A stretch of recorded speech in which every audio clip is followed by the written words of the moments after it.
네, 최상급 노조 총연맹과 좌파 정당의 관계를 보기 위해서 총연맹의 성향을 한번 보겠습니다. 최상급 노조의 정치 경제적 성향입니다.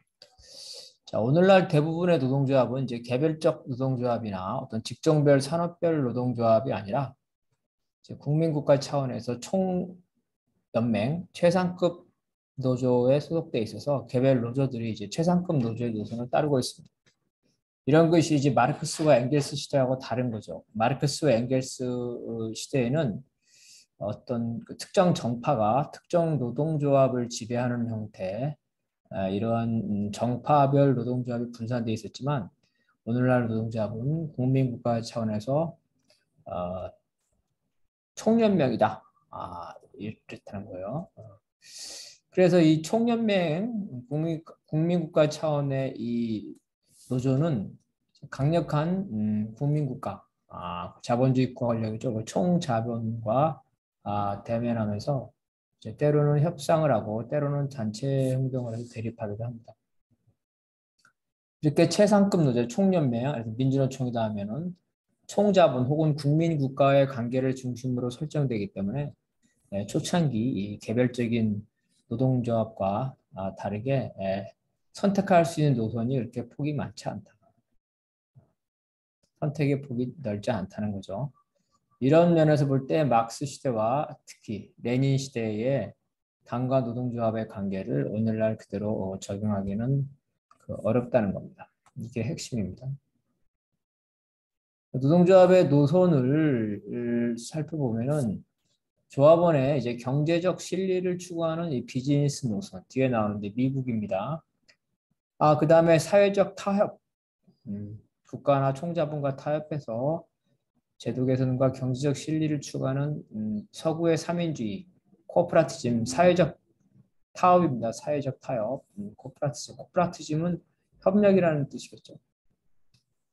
이와 반대로 이제 사회 변혁을 통해서 노동자 지위의 근본적 변화를 추구하는 변혁 노선, 혁명 노선이 있을 수 있고 반대로 이제 국가와 총자본에 적극 협조하는 전체주의적 노선.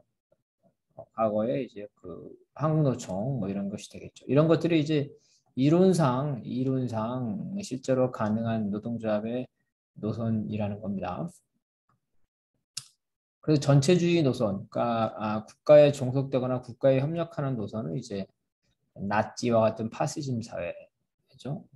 그리고 파시즘까지는 아니더라도 노동조합의 자율성을 이제 외형상 보장하는 것처럼 보이나 어용노조를 중심으로 해서 국가 권력의 정당성을 위해서 노동조합을 동원하는 이제 파퓰리즘이죠. 파퓰리즘, 주로 어용노조입니다. 겉으로는 자율적이지만 실제로는 어용노조를 내세우는 것. 그다음에 노동조합을 이제 국가 권력에 종속시키는 이승만이나 박정희 전두환 시절에 이런 군사 독재가 있을 거고요. 노동조합이 이제 국가와 사실상 일체화되어 있는 공산주의 국가. 공산주의 국가는 노동조합이 국가 기관화가 되어 있습니다. 일체화되어 있다는 거예요. 코퍼라티즘, 그러니까 사회적 타협, 서유럽이라고 생각합니다. 이런 노선은 이제 협상력을 높이기 위해서 타협을 하려면 먼저 좀 싸워야 되겠죠. 싸우는 척을 해야 됩니다. 그래서 종종 파업과 같은 단체 행동을 하고 싸우는 척 하기도 하고 실제로 싸우기도 하고요. 미국과 같은 비즈니스 노선에서도 이제 자본가의 양보를 얻어내기 위해서 바로 협상하는 경우도 있지만 사실 이제 그 파업이 나타나기도 합니다. 또 이제 그 노동법에 관련된 부분, 이러한 부분에서 법제도 문제 때문에 파업이 일어나기도 합니다. 그래서 이제 비즈니스 노선, 실리를 추구하는 노선, 코퍼라티즘, 타협을 추구하는 노선이라고 하더라도 이러한 실리 추구와 타협을 위해서 단체 행동을 하면서 자본과 국가를 압박하는 전술을 선택할 수 있기 때문에 이 실리 추구 노선과 타협 노선이 반드시 자본가나 국가에 대해서 항상 협력적인 것은 아니라는 거예요. 비즈니스 노선은 이제 미국이죠. 코퍼라티즘은 이제 그 우리가 주로 알고 있는 뭐 독일 이런 거고 협력, 사회적 타협이죠. 영국도 그러한 경향을 가지고 있습니다. 근데 이제 이러한 총연맹은 사실은 이제 이런 경향성이기 때문에 이 하나의 노선만으로 설명되기는 없고 이러한 경향성은 조금씩 변화되고 있습니다. 그래서 이러한 경향성에 영향을 주는 거는 이제 노동조합의 경제적 실리, 그다음에 타협을 통해서 노동계급의 사회정치적 지위를 형성하려는 것.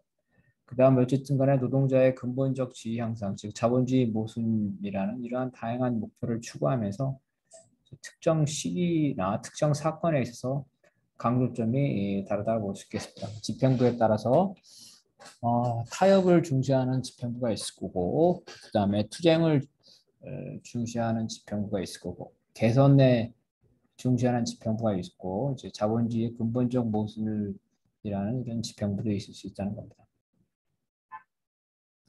그런데 이제 오늘날 민주화된 자본주의 국가 서유럽이죠. 그리고 최근에 한국 민주화 이후에 2000년 이후에 남한과 같은 이러한 국가에서 합법성을 획득한 전국적인 최상급 노조, 한국노총이든 민주노총이든 이런 최상급 노조 총연맹이 민주화된 국가에서는 사회주의나 무정부에 같은 변혁적 노선, 그러니까 자본주의 체제를 부정하는 거죠. 이런 것을 공식적으로 천명하기 어렵다. 민주화 이후에는 전면적인 비합 노선을 취하기는 어렵다는 거죠. 민주화 이후에 타협으로 많이 간다.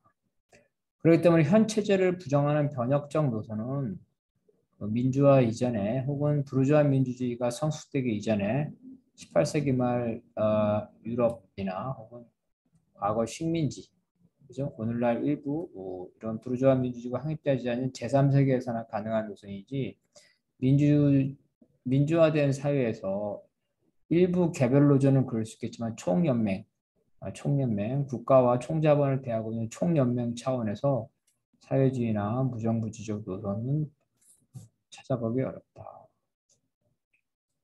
발전된 자본주의 국가에서는 개량주의 노선이 대다수라는 거죠. 왜냐하면 민주화가 됐기 때문에 부르주아 민주주의가 됐기 때문에 전면적인 비합, 전면적인 불법 투쟁 이런 것들은 이제 하기 어렵다는 겁니다. 조합원들이 이제 동의를 하기 어려운 거죠. 결국 민주화된 자본주의 국가에서 서유럽과 같은 데에서 일본이나 한국 같은 데서 전국적인 총연맹이 선택할 수 있는 노선은 비즈니스 노선이나 이제 코퍼레티즘 노선이다. 그러니까 혁명 노선이나 아니면 국가에 종속되는 노선 이런 노선은 이제 찾아보기 어렵다. 실리 추구나 사회적 타협을 통해서 개선하려는 이러한 것들이다. 물론 강령 같은 데는 선언적으로 사회변형 노선, 뭐 자본주의 국복 이런 것들이 선언적으로 강령에 들어올 수 있겠지만 실제 실천에서 현 체제를 부정하는 사회주의 혁명을 위해서 뭐 총파업을 한다든지 그런 경우는 찾아보기 어렵다. 코퍼레티즘, 사회적 타협을 중시하는 서유럽의 노동조항도 이제 부르주아 민주주의가 확립되기 전까지는 변혁적 노선을 채택을 했습니다. 이런 면에서 볼 때 같은 노동조합이라도 이 초창기 노선과 지금의 노선은 다르다. 왜? 사회의 정치 경제적 조건이 달라지기 때문에 변화되기 때문에 노동조합의 노선도 달라지는 겁니다. 미국에는 이제 그 연방제죠. 그리고 다원화된 사회입니다. 기독교, 카톨릭, 백인, 흑인, 아시아인 이런 이제 다원화된 사회이고 그 다원화된 사회에서 정치는 오히려 민주당과 공화당으로 소선거구제 양당제로 돼 있다. 그래서 이 전국적인 단위의 노동자들이 정치 세력화가 봉쇄되고 있다. 더 나아가서 미국은 이제 이 사회주의, 지난번에 봤지만 사회주의자를 탄압을 했죠. 사회주의 정당이 원내에 진출하기 힘들다. 법적인 제한도 많다는 거죠. 탄압도 하고 있다. 그래서 최상급 노조는 이제 미국에서 정당 정치에 직접 참여하기보다는 자신의 이해관계와 정책을 관철하기 위해서 민주당이나 공화당과 사안별로 협상을 하거나 혹은 투쟁을 하고 있다.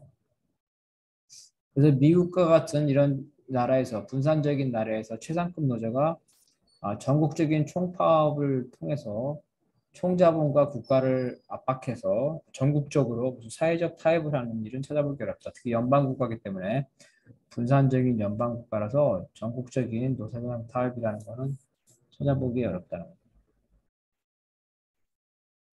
반면 유럽은 이제 그 대부분 중앙집권적인 국가 권력이죠. 연방제가 아니다.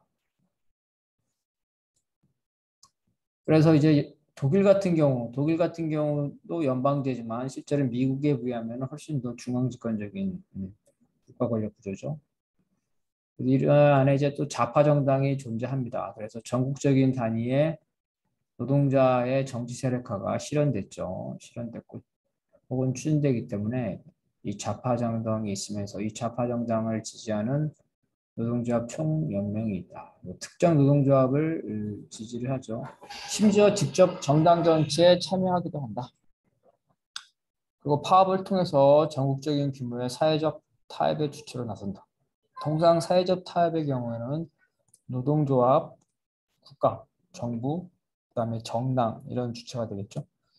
그래서 이제 만약에 그 좌파 정당이